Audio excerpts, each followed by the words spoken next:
দর্শক আসসালামু আলাইকুম, সকলকে স্বাগত জানাচ্ছি। আজকে চিত্রে এই মুহূর্তে লক্ষ্য করছেন যে ফিলিস্তিনের সংহতি দিবস উপলক্ষে কিন্তু বিশাল একটি জমায়েতের আয়োজন করেছে ফিলিস্তিনি যে দিবস উপলক্ষে আজকে ঢাবি শিক্ষার্থীরা। দেখতে পাচ্ছেন এখানে অধিকাংশ ঢাবি শিক্ষার্থীদের উপস্থিতিতে দেখতে পাচ্ছেন রাজু ভাস্কর্য ঠিক প্রধান সড়কটির পাশে ঢাকা বিশ্ববিদ্যালয় টিএসসি প্রাঙ্গণে দেখতে পাচ্ছেন যে অনেক শিক্ষার্থীর উপস্থিতি কিন্তু এখানে মিলেছে এবং শিক্ষার্থীরা আজকে ফিলিস্তিনি যে সংহতি দিবস উপলক্ষে কিন্তু আজকে এখানে একটু জমায়েত কিন্তু করেছে এবং আমরা লক্ষ্য করছি কিছুক্ষণ আগে থেকে কিন্তু পরবর্তীতে দেখা যাচ্ছে যে ক্রমে ক্রমে কিন্তু লোকজন এখানে হাজির হচ্ছে এবং ফিলিস্তিনি যে আজকে সংহতি দিবস উপলক্ষে এখানে কিন্তু একটি বিশাল পতাকা কিন্তু দেখতে পাচ্ছেন, একটি বিশাল পতাকা নিয়ে তারা বারবার নাড়াচাড়া করছে এবং ফিলিস্তিনি দীর্ঘদিন ধরে গাজায় যে ফিলিস্তিনিদের উপর যেভাবে হামলা হয়ে আসছে, অন্যায় অবিচার হয়ে আসছে, এ বিষয়ে কিন্তু তারা কথা বলবেন এবং আন্তর্জাতিক যে ফিলিস্তিনি সংহতি দিবস উপলক্ষে তারা একটা বিশাল পতাকা নিয়ে আজকে তারা তাদের এই বিশেষ কর্মসূচিটি পালন করছে এবং ওখানে আমরা লক্ষ্য করে দেখতে পেয়েছি যে বিশেষ করে বৈষম্য বিরোধী ছাত্র আন্দোলনে যারা সাধারণত উপস্থিত ছিলেন বা যারা আন্দোলনের সাথে সম্পৃক্ত ছিলেন তাদের উপস্থিতি আজকে দেখা যাচ্ছে।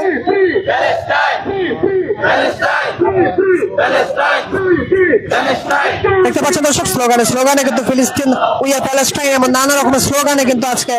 তারা বিশাল একটি পতাকা নিয়ে ফিলিস্তিনি এই সংহতি দিবসটি এখনো পর্যন্ত পালন করছেন। আমরা অবশ্যই কথা বলে তাদের মনোভাব জানার চেষ্টা করবো এবং আপনাদের উদ্দেশ্যে শেয়ার করব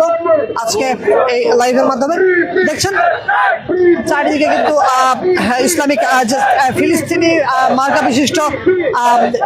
একটি মাফলারের মাধ্যমে দেখছেন সবার ঘাড়ে একটি করে মাফলার রয়েছে অধিকাংশ এবং এই মাফলার নিয়ে ফিলিস্তিনি পতাকা নিয়েই কিন্তু আজকে তারা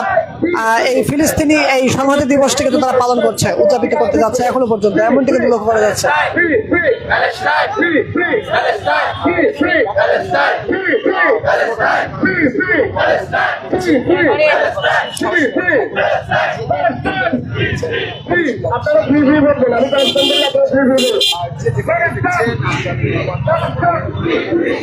দর্শক আপনাদেরকে দেখানোর চেষ্টা করবো ওখানে আসলে কত সুন্দরভাবে বিশেষ করে লক্ষ্য করা যাচ্ছে যে প্রত্যেকের ঘাড়ে কিন্তু ফিলিস্তিনির যে মার্কা বিশিষ্ট মাফলার কিন্তু দেখা যাচ্ছে। খুবই একটা সুন্দর একটি দৃশ্য। ফিলিস্তিনি যেভাবে আসলে দীর্ঘদিন ধরে অন্যায় নিপীড়ন সহ্য করে আসছে তাদের বিষয়ে দেখছেন যে তারা নতুন স্লোগান কিন্তু রেডি করছে, অর্থাৎ জবাবদার এই মুহূর্তে দিতে হবে। ঠিক আছে, বলো হত্যা বন্ধ করো, বলো হত্যা বন্ধ করো, শিশু হত্যা বন্ধ করো, নারী হত্যা বন্ধ করো, নেতানিয়াহু জবাব দাও,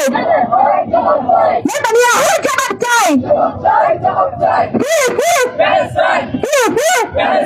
কোন দাঁড়ি বাইতে দেখি, কোন দাঁড়ি বাইতে দেখি, Palestine will be free. কোন দাঁড়ি বাইতে দেখি, বলো হত্যা বন্ধ করো, শিশু হত্যা বন্ধ